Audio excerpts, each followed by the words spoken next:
South Africa के खिलाफ team India का पहला टेस्ट मैच जारी। भारत पर पहले दिन ही मंडराया हार का खतरा। फ्लॉप हुए टीम इंडिया के बल्लेबाज लोकेश राहुल ने आकर अंत में बचाई लाज।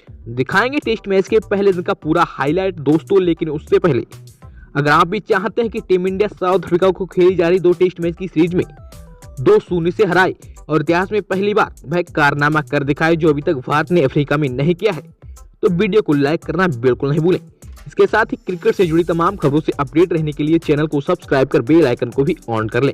जी हां दोस्तों, टीम इंडिया साल 2023 में अपने अंतिम दौरे के लिए साउथ अफ्रीका में है, जहां पर टीम इंडिया को तीनों फॉर्मेट में सीरीज खेलनी थी, जहां पर भारत ने T20 और वनडे सीरीज में झंडे गाड़े और अब 26 दिसंबर से सेंचुरी में पहले टेस्ट मैच की शुरुआत हो चुकी है, जहां पर टीम इंडिया संघर्ष करती नजर आई।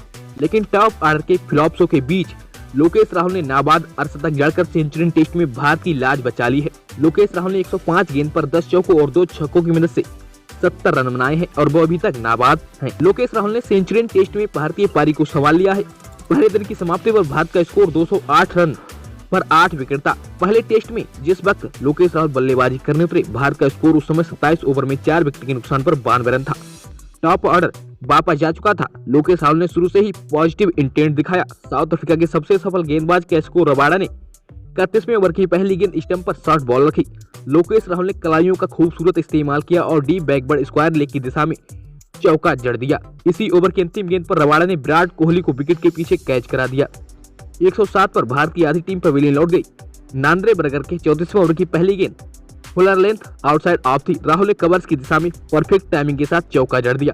रबाडा के 35वें ओवर की अंतिम गेंद पर स्पिन बाउंस नहीं संभाल सके और थर्ड स्लैब में कैच थमाकर चलते बने। भारत को 121 पर छठा झटका लगा।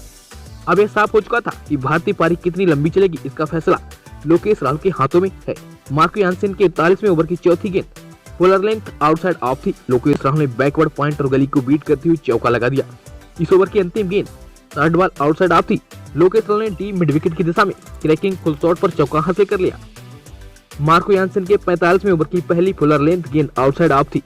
लोकेश राहुल ने T20 वाले अंदाज में कवर्स के ऊपर खूबसूरत छक्का जड़ दिया। नांद्रे बर्गर ने 48वें ओवर की पहली गेंद आउटसाइड ऑफ फुलर लेंथ की आउट सिंगल डाली। लोकेश राहुल ने ऑफ साइड में लॉफ्टेड ड्राइव पर चौका हासिल कर लिया। रबाडा ने 49वें ओवर की अंतिम लेंथ डिलीवरी आउटसाइड ऑफ पर लोकेश राहुल को रोक दे दिया।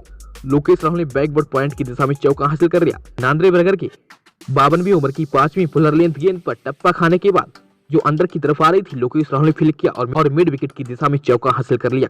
नांद्रे बर्गर के 52वें ओवर की अंतिम गेंद फुलर लेंथ आउटसाइड ऑफ थी। लोकेश राहुल ने बल्ले का मुंह खोला और शॉर्ट हर्डमैन के ऊपर से स्लाइस करते हुए छक्का जड़ दिया।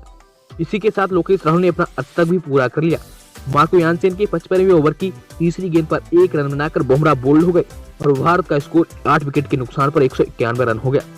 गिराल्ड कोटजे के 58वें ओवर की तीसरी फुलर लेंथ आउटसाइड ऑफ को केएल राहुल ने मिड ऑफ के ऊपर से सीमा रेखा पार 4 रन के लिए भेज दिया। ओवर की चौथी शॉर्ट बॉल पर लोकेश राहुल ने मिड विकेट की दिशा में चौका लगाया। ओवर की 5वीं आउट सिंगल गली के बगल में सीमा रेखा पार 4 रनों के लिए चली गई। लोकेश राहुल ने अकेले दम पर भारतीय टीम को पहले दिन ऑल आउट होने से बचा लिया। उनके अलावा कोई भी बल्लेबाज अर्धशतक नहीं बना सका। दोस्तों, लोकेश राहुल जब से चोट के बाद वापस लौटे हैं, तब से क्या T20, क्या वनडे और क्या टेस्ट शानदार लय में दिखाई दे रहे हैं। दोस्तों, ऐसे में लोकेश राहुल को लेकर क्या है आपकी राय, हमें कमेंट बॉक्स में जरूर बताइएगा। साथ ही दोस्तों, क्रिकेट जगत से जुड़ी तमाम खबरों से अपडेट रहने के लिए चैनल को सब्सक्राइब कर बेल आइकन को भी ऑन कर लीजिएगा।